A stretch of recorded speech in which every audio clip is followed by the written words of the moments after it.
You are now listening to the I Think I Love My Wife podcast. And this is your best friend's best friend, Chidozie Okafor, ready to take you on another journey. Are you with me? Because I'm ready. Let's get it.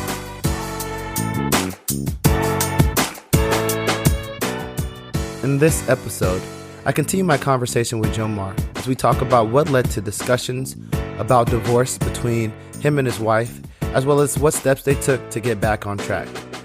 We also talk about the need to control things in a relationship and the impact that might have.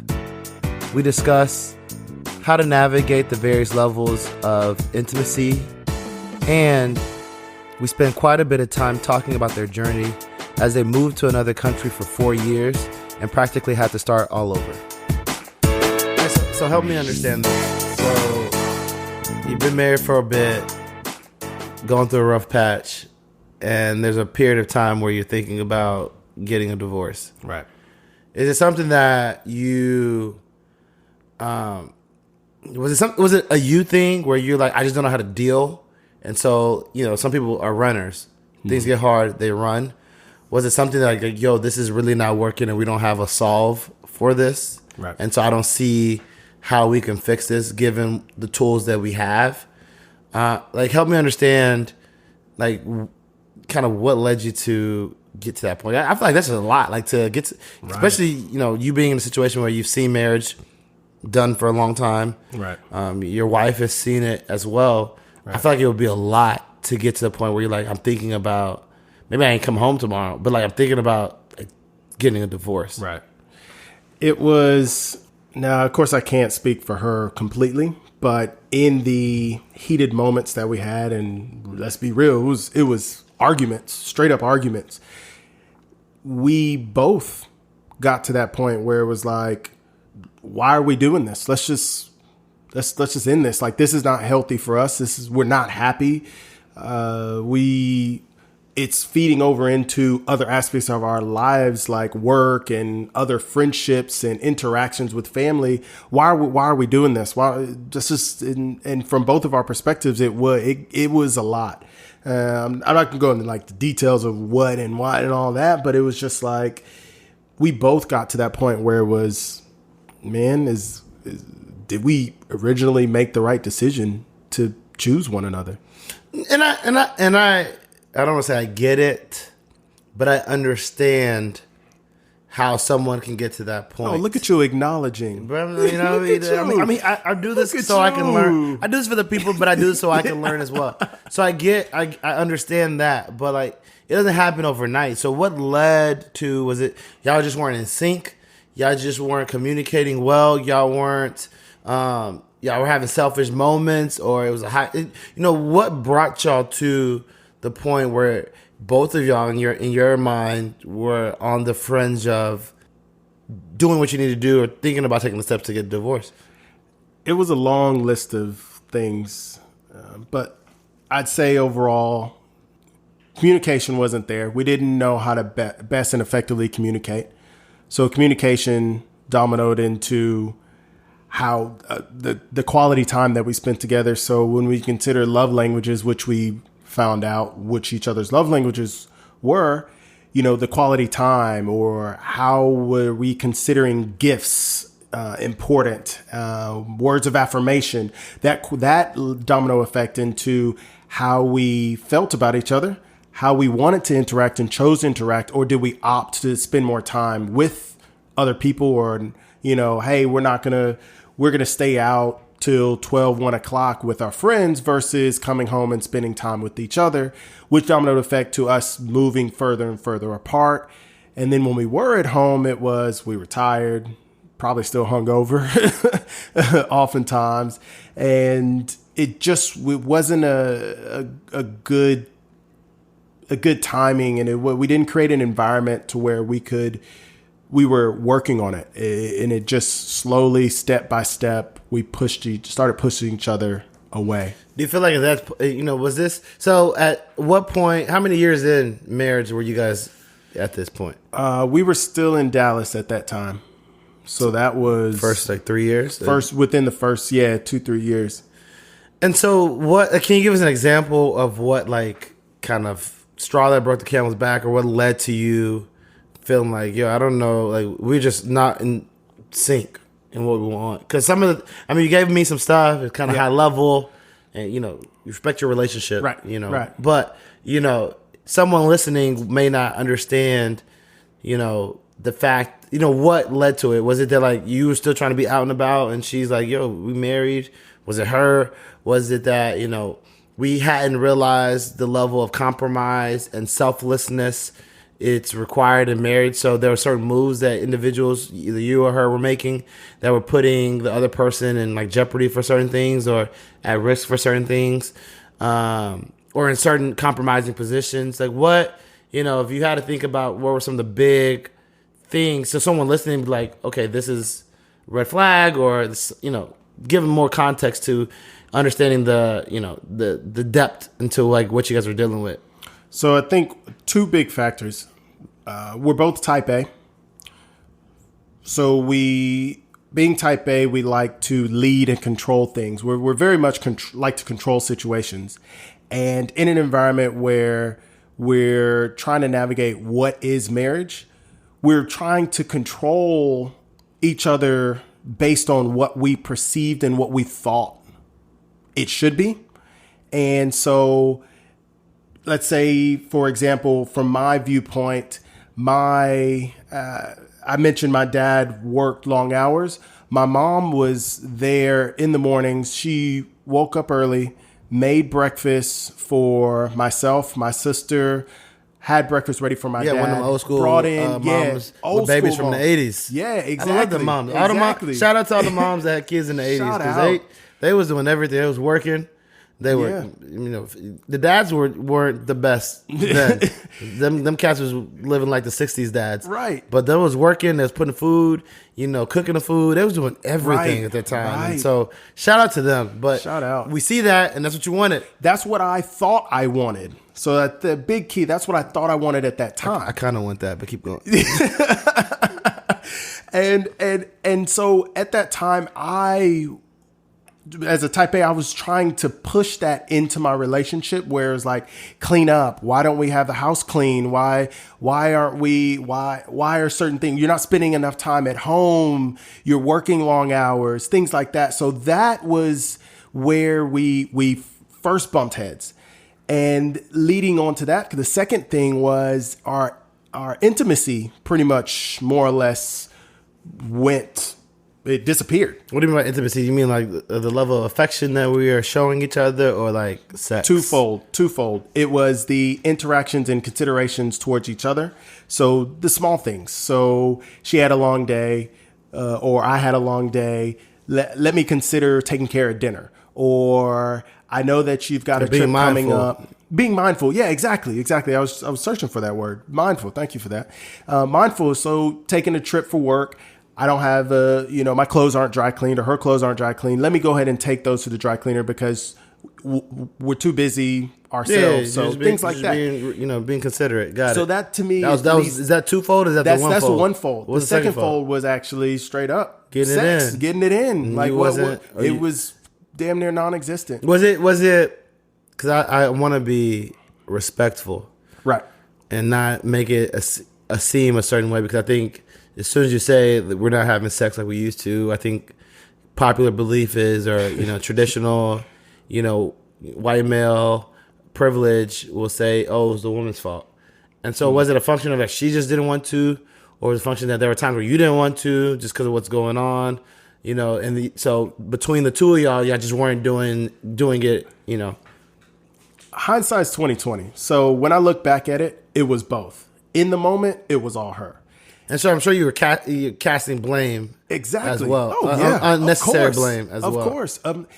In hindsight, yeah, unnecessary. You owe her an apology. Not playing. Trust me. Y'all bounced back. Yeah, we bounced back. Back. But in that moment, it was, and again, I was type A. I wasn't getting what I wanted to control. I wanted to be this way. I wasn't seeing that.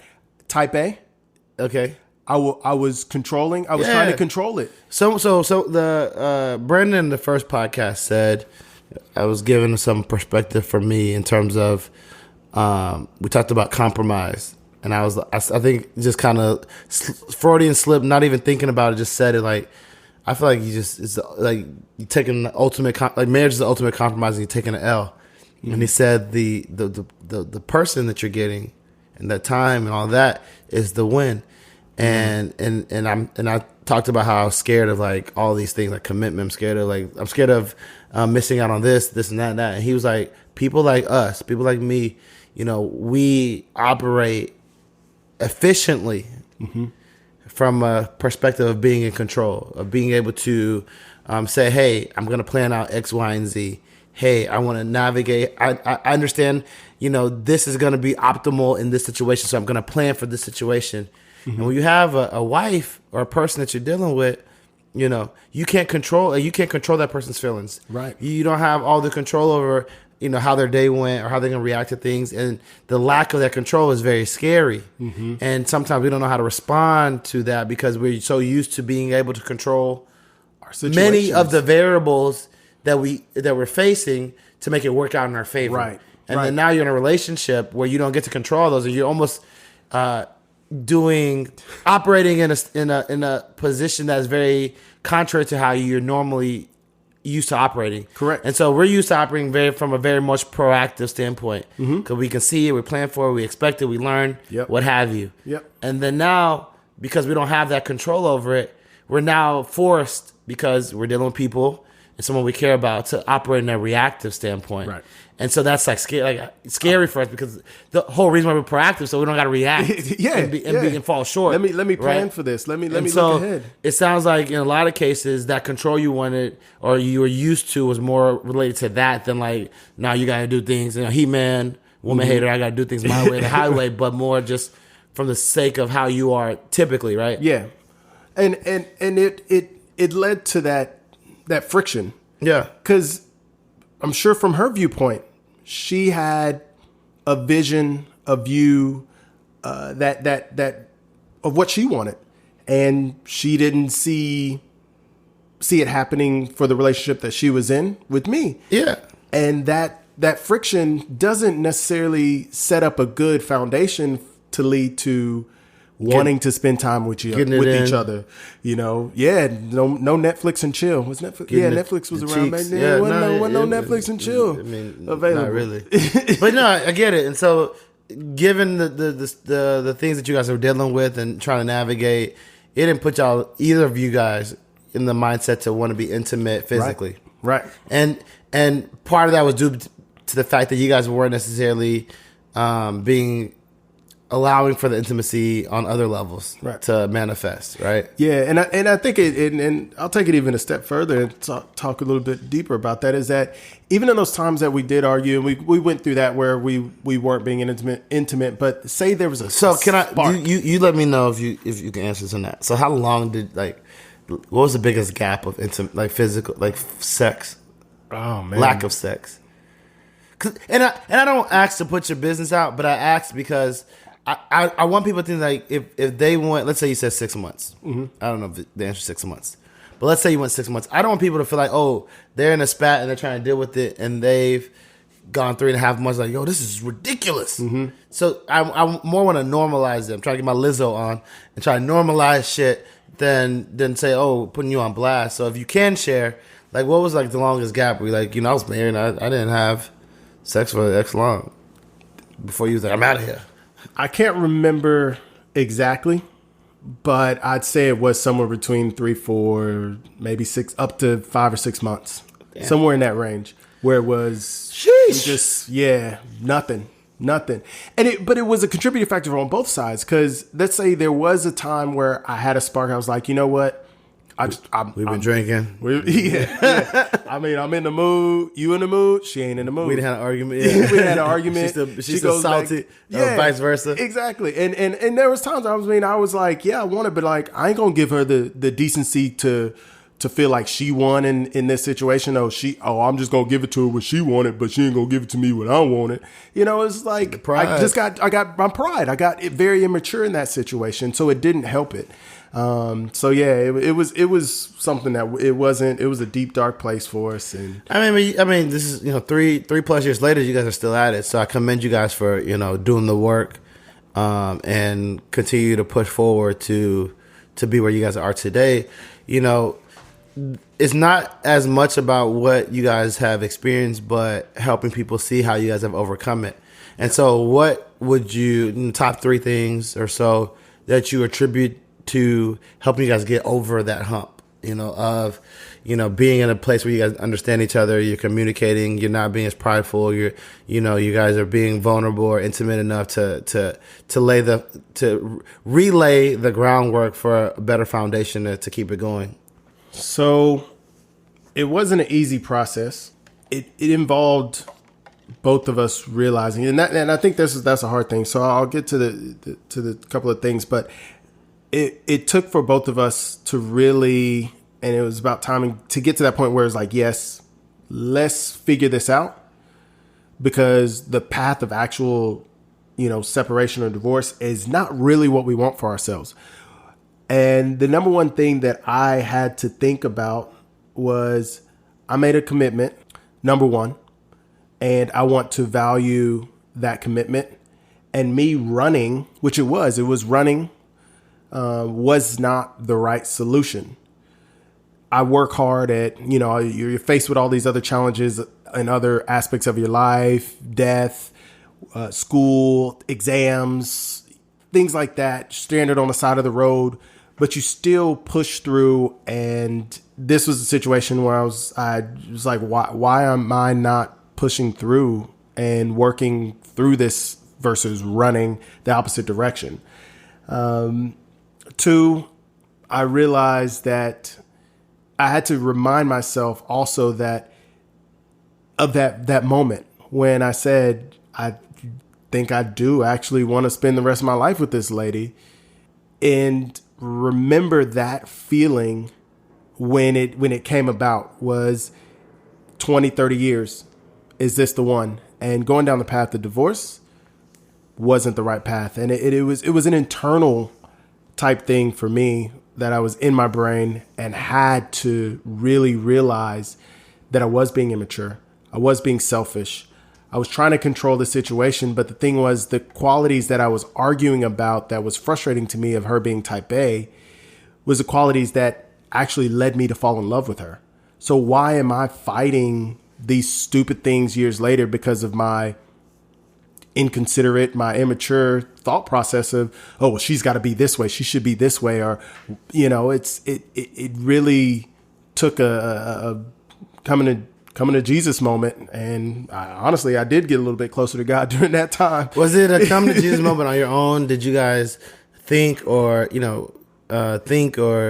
take advantage of using a counselor or whatnot, or you just kind of it got so bad that there was no other way but up, and you did it on like how did you do it on your own? Like, I don't believe you did it on your own, because I'm like, if you were capable, then you probably wouldn't have felt to that point in the first place. So did you guys have help, support? What kind of tools or resources did you guys use to help you get to some of those realizations, as well as get to that point where you guys bounced back? Yeah, it wasn't on our own. Some of that came from, which we did have, as we started the show off with mentioning, 80 years of experience. So family was a big supporting factor. It was moments when we would spend time with her parents, and I could see the interaction style, and it was little small things that would trigger me, reminding myself that that's what I want to see. Spending time with my parents, seeing those little things. Oh yeah, that is what I want to see. And that's the original reason why I got there. And it was times where I'd, ask my mom, or ask my dad, or, I'd ask her dad. And having that advice and that support system was there with family. And then also at times there were some things that I did have to even call upon friends to ask, hey, how'd you navigate A, B, and C? How did y'all, get through the rough times? And it wasn't on our own. Yeah, I think having that community, especially people that have done it or are doing it, is important. And leveraging them to help give you perspective that you may not be hearing through your significant other is very valuable. One of the things that you mentioned to some degree, and I know it's super important, and I'm going to always continue to press on it, is like intimacy. Yeah. And so, I kind of emphasize the physical part as if sex is all that matters. But, how has y'all's intimacy grown? Because I can imagine y'all started early and you 22, 23, 24, 25. I'm not thinking about the depths and levels of intimacy. Right. When I hear that word, sex or physical intimacy is probably the first thing that comes to mind. And right. I'm probably not even where I need to, if I'm honest with myself, probably not where anywhere close to where I am today on being comfortable, being in the depths of, being as intimate with someone as I am today. And so how did you, what are your thoughts on intimacy? One, in terms of relationship and marriage, and then how have you guys grown and nurtured, making sure that's an important aspect of your relationship on all levels, whether it's physical, mental, spiritual, what have you. So intimacy, I guess it's important to really define what intimacy is. So and it's that twofold. One, it's almost vulnerability towards the other person, where really being open, honest, being your true self, and allowing them to have the opportunity to judge you with you being as open and naked. It's even, I guess, metaphorically, I look at it as like you're standing completely naked in front of them, and they can point out all your flaws, but you're okay with that.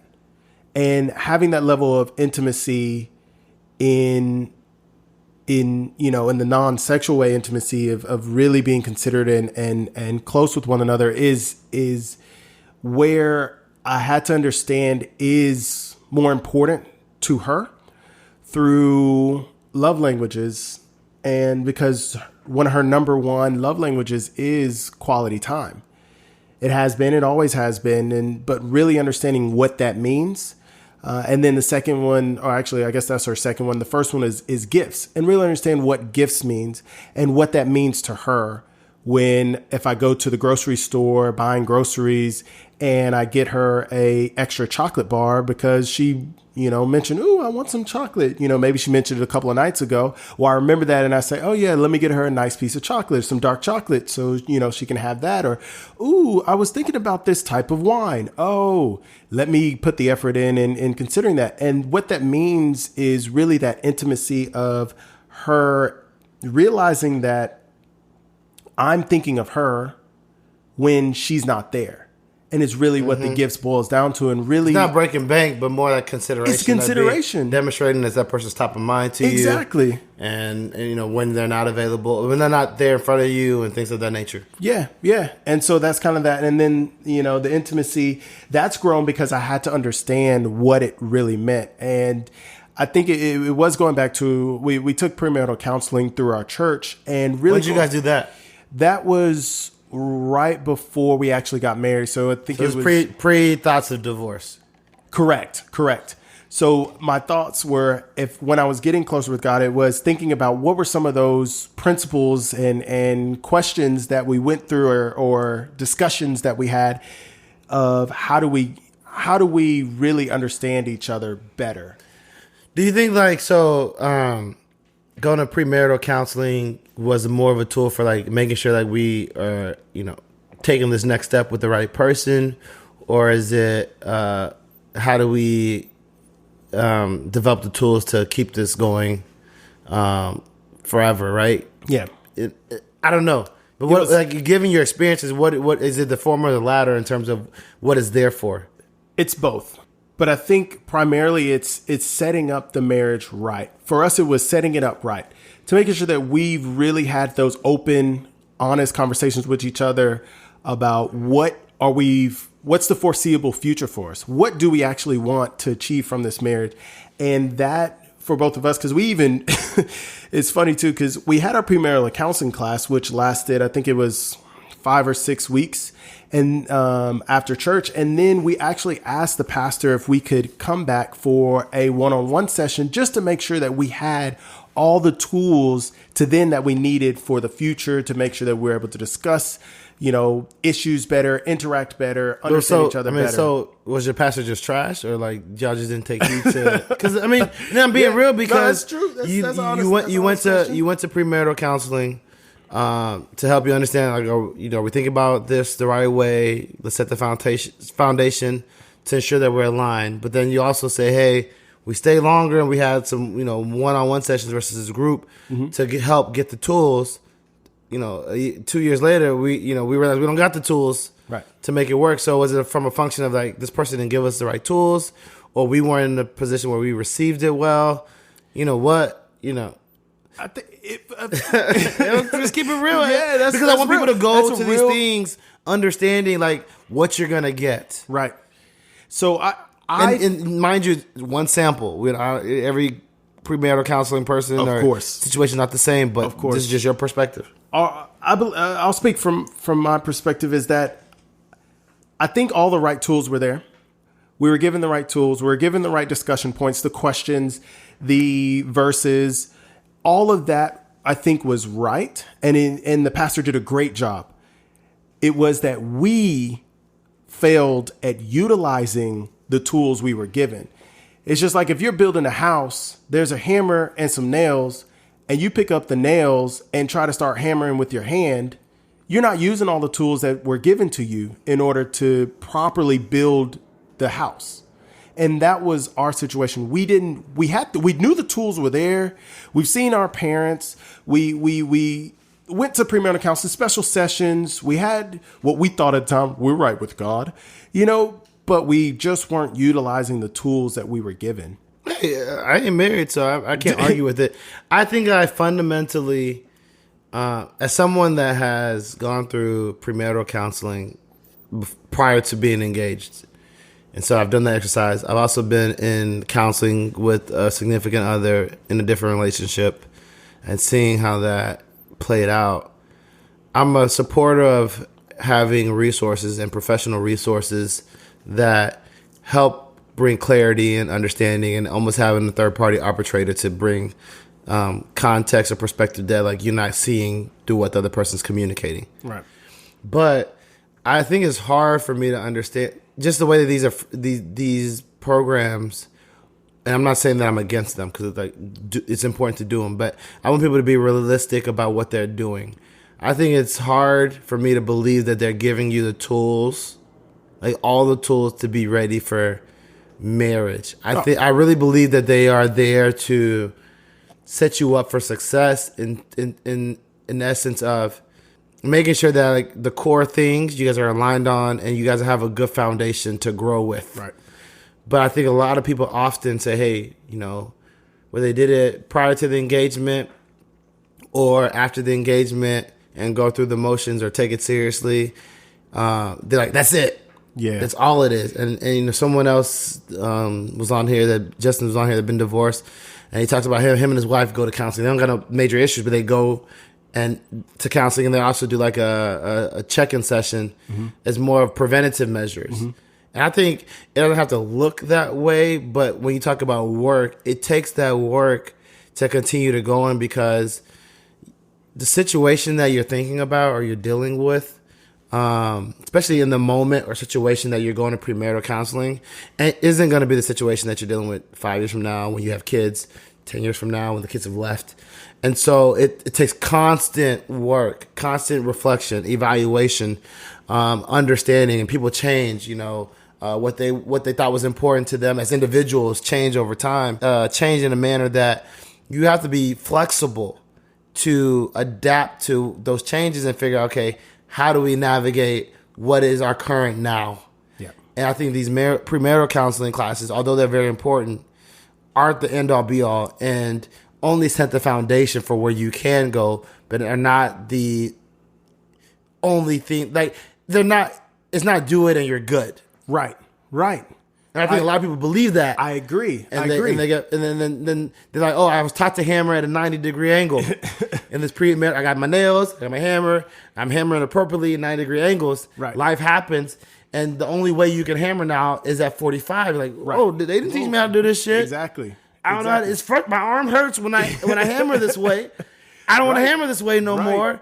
it's tough. Do I want to be in this situation hammering it? You know, and so it doesn't always give you those tools. And if you're not, if you don't have a mindset that like this world and life we live in is dynamic, and you have to be flexible and problem solve and think on the fly, and you're like, well, this is the tool I have, and this is the way I was taught, you're gonna fail. Right. And I agree with you. I believe it is the right foundation that leads you into the marriage and gives you, or at least from my perspective, gave me the right tools. But one, they didn't teach me how to paint the house. They didn't teach me how to install the electricity. They didn't teach me how to deal with the piping. With a framework. You know, like it was just a framework. It was just a framework, and that's the hammer and the nails and the wood. But I appreciate avenues like this, and I believe this podcast it's essential for that continuous work or reflection, and to get this perspective from other people that are going through it.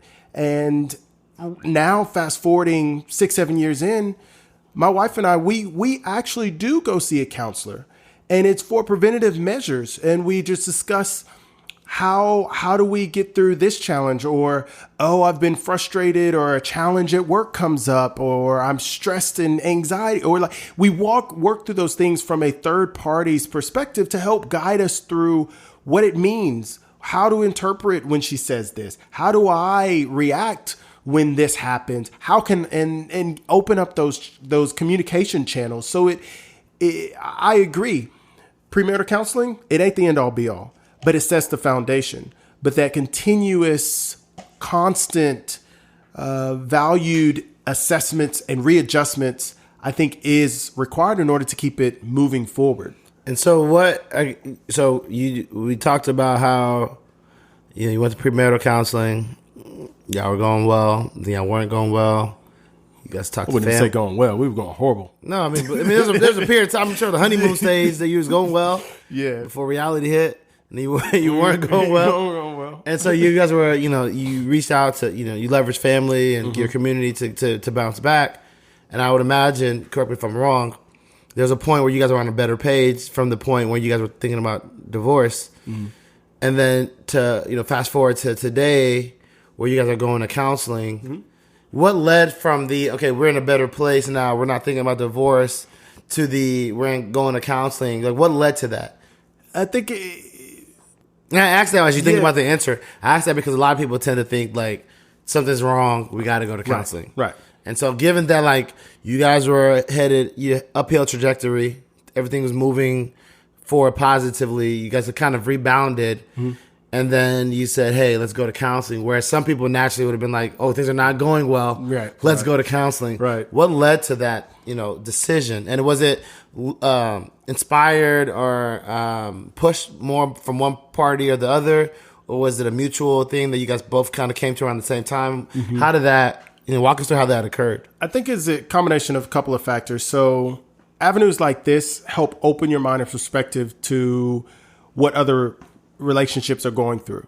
It also creates a dialogue between you and other couples, or you and other individuals, married people, single people, and it opens it up to what are other people doing. That sparked our interest in even considering it. And then from there, it was realizing that when we lived up until a few months ago, we lived 4 years in Australia together, and we had to be each other's everything because it was just us. So it was a lot of weight on our shoulders. And I think it just became a bit of a challenge for both of us. And we said, you know what, we're listening to these podcasts, or we're understanding these situations that we see on even in television. Of course, there's a bit of drama and things that happens on some of those shows, but why don't we go see a counselor, and maybe it can just help us to better communicate. Communication is, I think, the biggest challenge that for my relationship will be a constant challenge. And it could be me just thinking, men are from Mars, women are from Venus, and, it's just going to be that way, but the way and words that we use, I feel, or I think those two statements are completely different when it comes to my wife and I. And just having that ability to talk through what is it that we actually mean, having someone from a professional level interpret it, especially an arbitrator, essentially. Yeah, an arbitrator in essence that really cleans up all of the other extra words and gets it down to 100 and remove some paragraph. Of the bias, I would say. Yeah, the bias and the historical history and emotions, or helping us realizing where we have our own faults. You know, I'm a lot of times I'm logical, but then other times I'm completely emotional. And so even just having deciphered that, for her to decipher that, it's good to have that third party to say, hey, was that something that you felt? Or forget her. For you, bro, you don't know the difference. No, that's what I mean. That's what, yeah, for okay, me. For her being able to interpret. Like, you got to figure out what it's emotional reaction or logical. She probably confused because you don't know what you're doing. True that. Hey, maybe you should be my counselor. Nah, bro. I ain't there yet. Let me get this certification and then we can start opening Think Love. I think I love my wife, services or whatever. Yeah, exactly. I ain't there yet. I ain't sharper services yet. Hey, we'll get there. Give me some time. Yeah, all right. No, but I get it. I think it speaks to the development and growth that you guys had. And we were going to talk about this later, but you brought it up. The fact that you guys moved to Australia. Yeah. And Australia is far. It is far. It's the other end of the map. It's not a lot of black people there. Not really. Food's not that great either. I mean, I love my Australians, the people, the community, the culture. Cool. I don't think they figured out food yet. But anyway, so I said to say, I don't think you was like, yo, my next place to go is Australia. But I know your wife had an opportunity. Yeah. At what point? How many years you got married when she had the opportunity to go? So this was, I think 4 years. Well, I guess the process started 5 years ago. So we were married for about a year, and the opportunity came. Well, I guess about a year and a half, 2 years. So this was right after all of this and the challenges that we had. So you guys passed the thinking about divorce, or you guys were in the midst of it? We were more on the upside, very much more on the upside when this came about. And there, we've cleared out a few things during that other year, 4 years ago. So that we were good, 3 years in, I guess it was about that time. And we moved to Australia. And it was an opportunity with her job that, we've always said it, and I joke about it. I'm like, hey, when we met, it was one of the first questions I asked, like, hey, what's your favorite color? Do you want to live internationally? And we both kind of said yes. So the opportunity came up. It was right timing for both of us. And so we said, let's do it. But, you said, oh, hey, we moved to Australia. Like, you went from freaking Dallas to Fort Worth. Like, it was just, down the street. It's a whole different, I mean, yeah, they speak English, but it's a whole different country. And again, you're in a position where, you started a career, and then, okay, hey, I'm taking the L's here to make it work. Again. You know what I'm saying? So you just did it. Yeah. From coming from Houston to Dallas. Yep. Rebuilt your career again. Yeah. So I would imagine by that time you're at least in a stable place, right? You found a job, you getting in your groove. Yep. And then it's now like those opportunity has come. I gotta kind of upheave what I rebuilt. Yeah. To navigate that in the international waters. Yeah. So was the decision making for that the same, or was it something that you were equally as excited about to just jump into? What in your mind, what was going through your head when the conversation or decision to, let's say, hey, let's leave all that we know, the community that we have here, and go to a whole different country that's far away? It is. It was very far, and I think that the thought process for me was different than Houston and Dallas, because at that time, Houston and Dallas, we weren't married. Now this time we are married, so it's an us decision. It was, is this the right decision for us? Before you go forward, how bad does she want to go? To Australia, on a scale from 1 to 10, maybe about a 6. So she was like, we could not. Yeah, okay, definitely. I want to make sure that I highlight that, because I didn't know if it was like, bae, I really want to do this, and then you could fuck it up or not, right? Or is it like, let's talk through it? I could do either or. Let's make sure if it makes sense for us, right? So It was she was a kind of joint. like she was either or for her. Correct. It was a joint. So she was motivated to do it. It was a joint decision because it was us. It was something that, again, she acknowledged and recognized that it was going to be a big change, a larger change for me, because I actually had to go out into the market, unknown market, find a job, really understand the dynamics of it, how to actually make myself successful. But for her, she was just switching from one office to the other. And not trying to downplay that it was so easy for her or anything, not at all. But. And it wasn't, and it was, fast forward, it wasn't that like you make moves there, you come back and you still make, like, it's still an adjustment to come back. Because it wasn't ever a permanent decision for y'all. It was like, right. I mean, shit, y'all, I think, correct me if I'm wrong, you guys had the mindset of like doing it for like a year. And then 4 years later, you guys finally came back. Yeah. So it was like, let's try this for a year, maybe 2, and if we like it, it was a great experience. If we didn't like it, it was a great experience. So we walked in with a 1 to 2 year perspective, and then 4 years later, we're like, you know what, this has been amazing, better than we thought. And it was funny too, because going into it, and I told her very directly, I was like, hey, this is either going to bring us a lot closer or this is going to completely tear us apart, because the challenges and dynamics of not having that support system every day, we didn't even know if we were going to have friends. We only knew one person there, and they lived in a completely different city about 4 hours away. And they lived there and they had their own relationship and things. So it was completely going sight unseen. It was not easy, but in that situation, which I think is very important to point out, she was at that 6 to 7, maybe 5, 6, 7 range. Let's say 6 solid, 6 out of 10 of going. I played, I guess, probably that other part of pushing and saying, hey, this is something we've always talked about. This is something you said you wanted to do. And here's an opportunity that, yes, we can do it for a year or 2. It's come up for you. It's right in the time for your career. I think this is best for you, which ultimately comes best for us. Now, I say that with a caveat because there was a transitional period where I realized through my selfishness and rectifying, kind of how we think about our relationship and me trying to control it, that I said, you know what? There might be a time where I'm okay with being the stay-at-home father. House husbandry. I'm supporting it. I'm trying to make that the 2021, 2022. That's the new hashtag. Hey, we got to find you a woman first. What they say? Crawl before you walk. Yeah, boy, you're trying to sprint. But that's the goal, man. I'm trying to be my house husband. Let me support you in your endeavors. But shout out. He's looking for any single lady. Not any. Don't lie to these people. Stop it, please. Stop it. I'm not looking for any. Not for any. Yeah, you're looking for the right one.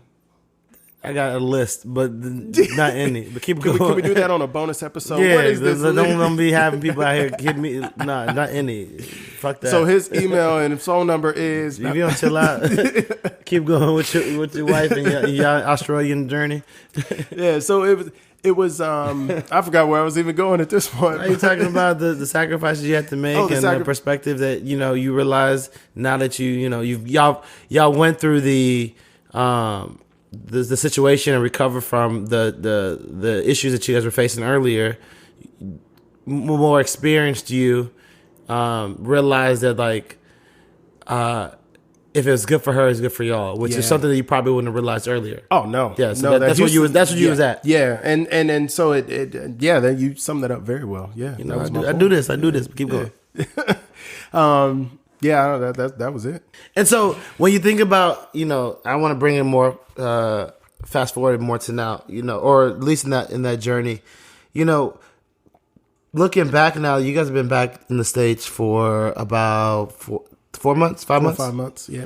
What did you, because you're not your wife, what did you appreciate the most about that experience? Now that you've seen it, that you didn't expect, and how is it, if it has, I'm not saying it has, I don't know, helped your marriage in any kind of, or your relationship in any kind of way, going and taking this journey that most people don't get, abroad, living there, kind of starting over, just the two of y'all, just the two of us. making it. But how did that, how did that change the, how you see marriage, what you guys learned about each other, things of that nature? So it made us a lot closer. And as I mentioned, it was either going to go one way or the other. Blessings that it did. It made us a lot closer and helped me to realize that I can't only just be her husband. I can't only just be the father. I can't only just be the leader. When she needs me, there's times when I got to be her girlfriend and be like, girl, that dress look good on you, girl. And it's so joking. It's tough, but it helped me because she didn't have anyone there. Like she would usually have a girl circle, girlfriends like, hey, what do y'all think about this? And they would be like, girl, you better wear that. You wearing the out of that, You can say whatever you want to say. You can say true that. Shit out of that. We don't have no boops here. Not sponsored. Yeah. So it grew us closer because there was those times. And even for me, like I didn't have my guy friends, my boys there to be like, hey, yo, like what you doing? Like in Australia, why you ain't down the street to go say, hey, I'm come visit. No. I tried to visit y'all for like 3 years. Fortunately, I stayed long enough where I caught y'all before y'all left. And we appreciate you did. We had a good time. You actually introduced us to one of our favorite restaurants there. Oh, the Asian spot? Yeah. Oh, that was hidden. That was hidden. I think I had money. We've been back about 3-4 times. But yeah, so it grew us closer and I joke about like, yeah, girl, like, but it was a realization like I am her, what people define as her other half. So what she wants and needs at those times, and even for me, like she's my other half in those times. My boys, she was my mom, my dad, my sister, my friends, my associates, my colleagues. There's times we would go, ping pong conversations at work. How should we go through this dynamic at work? And it really, really, really was completely worth it. When you think about the experience that you guys have had there and coming back, do you feel like I don't want to say overstayed your welcome, but do you guys were there for almost 4 years. Mm-hmm. Do you feel like, it was right that we stayed there just enough, or we could have came back quicker or I wish we were there longer? Yeah. We had a debrief about this. It's funny. We both smiled, laughed, and said, yeah, 4 years was the right amount of time. It was time for us. That was a toddler. Yeah. That is a toddler.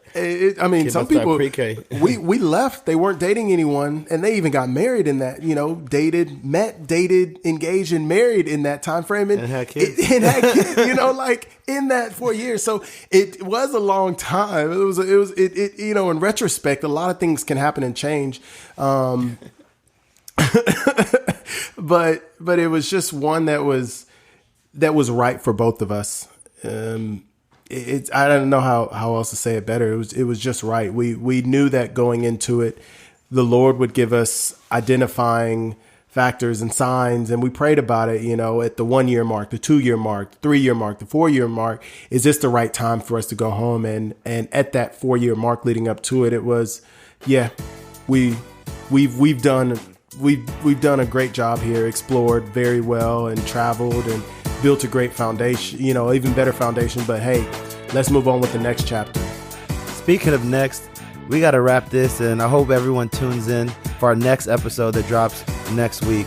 Jomar, I want to thank you for your time. I want to thank everyone that has been listening. Again, support your boy, support the podcast. Follow us on Instagram at ThinkLoveWife.